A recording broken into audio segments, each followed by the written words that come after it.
Hey everybody, Peach here, and today we're going to be covering the Major Fitness F22 rack.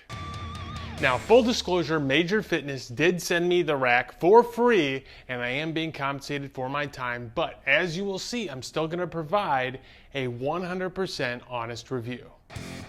So the F22 provides a half rack for benching and squatting, a lat pull down, a low row, a 360-degree landmine, a multi-grip pull-up bar, 6 band pegs, attachment storage hooks, and an integrated functional trainer.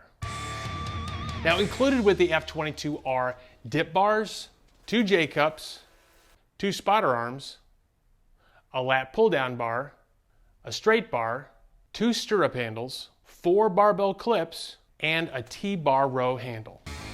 Now additionally, you can order the F22 rack separately, or you can get a F22 package, which includes the rack plus an adjustable bench and or the barbell and or bumper plates. Now we'll get into the specifics of the good and the bad here in a moment, but my general impression is it is a well-built product for what you're paying for. All right, let's start off with talking about the bench. Now this bench is an adjustable bench. It has 4 settings in front and 10 on the rear, okay? It can go from fully upright to flat to decline, okay? And it's only a slight decline. It's 6.3 degrees by my measurement, but it's got nice welds.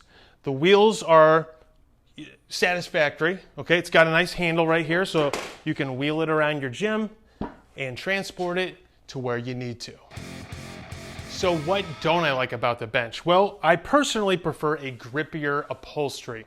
This is rather slick, but there is a trade-off there. If it's slick, you can easily wipe it down and keep it clean. Whereas if it's grippy, it's going to trap more dirt. So you take your pick. That comes down to personal preference. Okay. I also would prefer, since I'm limited on space here in the garage, a bench that can be stored vertically, and this one can't. It will fall. Having said that, I have a very easy hack involving a lashing strap, and that video is right up there, to convert this style of bench into one that can be stored vertically. Okay, now generally speaking though, I think it is a well-built bench. It's fairly heavy duty for the price, and it is within the IPF spec since it is 17.5 inches tall when in the flat position. All right, now let's talk about the barbell. It comes in 2 finishes, black and silver, and it is 28 millimeters. It's got relatively passive knurling and no center knurling, and it has needle bearings, and therefore it has a really nice spin. All right, is this barbell right for you? That's going to depend upon your personal fitness goals. Are you going to be doing Olympic lifts, or just general fitness and focused on bench, squat, and deadlift? If you're in this camp, you really don't want this barbell. This barbell has no center knurling, so it's not ideal for squats, okay? You're gonna want that center knurling to keep the barbell situated across your back. Also, the needle bearings offer too much spin for those 3 lifts. I would rather go with bushings.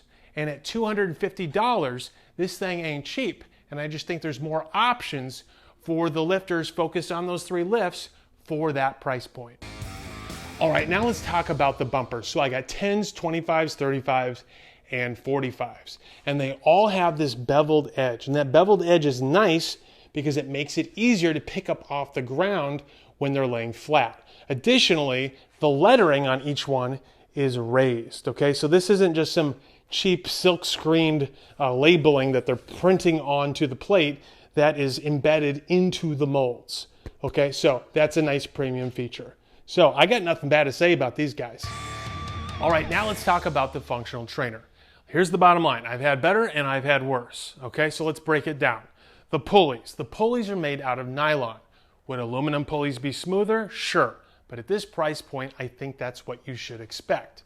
And I think that these are fine. Okay, now let's talk about the guide rods. They're not solid steel, okay? They're hollow. If they were solid steel, would it be better? Sure, but again, at this price point, I think you should expect for the guide rods to be hollow, okay? I don't think that's the issue. The issue is the trolleys themselves. I think the bearings in the trolleys could be improved upon. So right now I have both guide rods, all 4 guide rods, lubed up super nice, okay? And it's not terrible, but I just feel that there's some friction specifically on the rear guide rods of both sides. So I don't know if you can hear this. There's just a slight rubbing going on those rear guide rods. Now, could it be operator error? Maybe I assembled it wrong?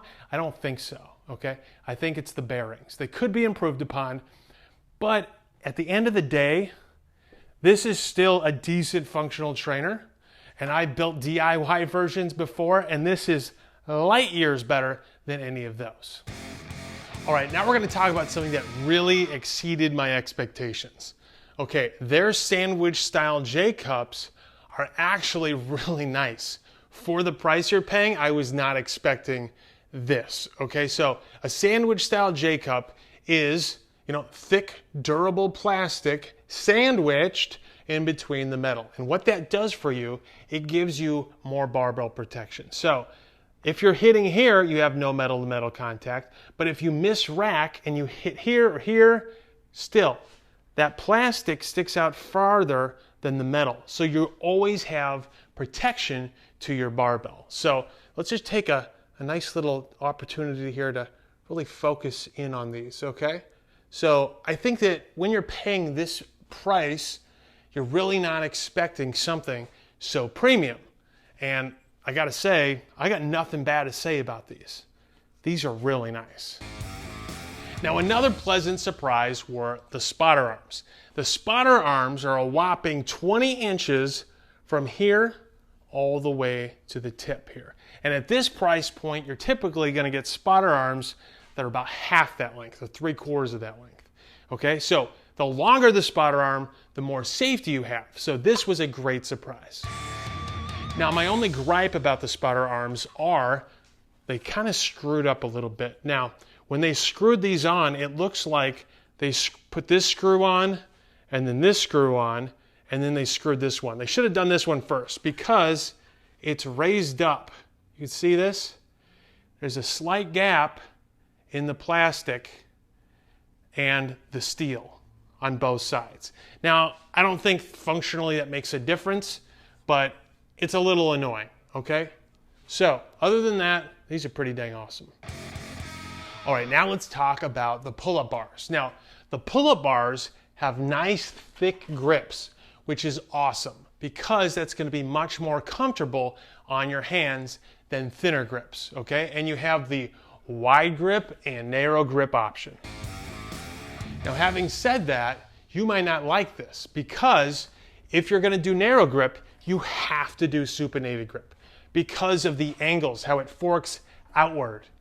And on wide grip, you have to do pronated because of the way it's angled. So on a straight bar, you don't have those limitations, but it's gonna put more stress on your wrist with a straight bar. So I think they did this because it's more comfortable for the 99% of people who are always gonna be doing supinated narrow grip and pronated wide grip. So just thought you should be aware of that. All right, next topic. We got storage back here and we got our logo plate. Now the logo plate is a printed on piece of plastic, okay? I'll be honest with you, it's cheap. I don't know why they cheaped out on this, okay? It serves no purpose, so you don't have to put it up if you don't want to. Now, as far as these hooks, there's 4 of them, and it's great that they gave you 4 of them, but I wish there was more, okay? So that's not enough to hold all 4 of my barbell clips that they gave me. And what about my T-bar row handle and my dip bars, and what about my spotter arms and J-cups?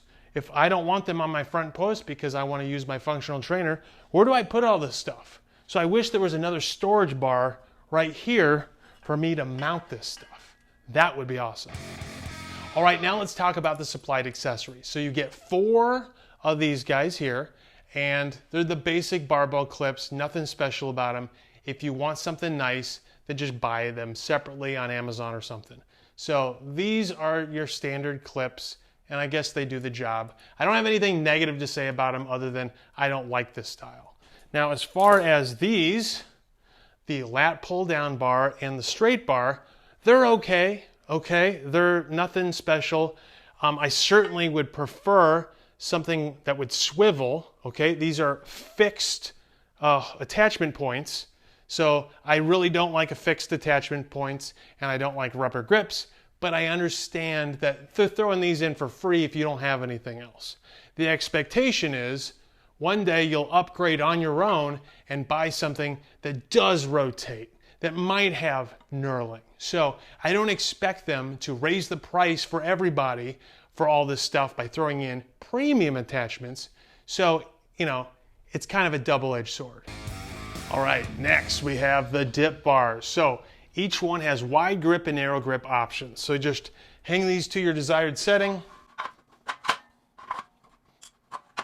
And now you have the option of going narrow or wide. Don't really have anything negative to say about these. They're dip bars and they do their job, and I feel like they're really solid. All right, the Major Fitness F22 package. If I was just starting out my home gym and I was short on funds and space, this would definitely be a contender. Now, for more details, please visit designbuildlift.com. And if you're gonna purchase the F22 or anything from Major Fitness, please consider using my affiliate link located down in the video description below. Shopping via that link costs you nothing extra, and it helps support the channel.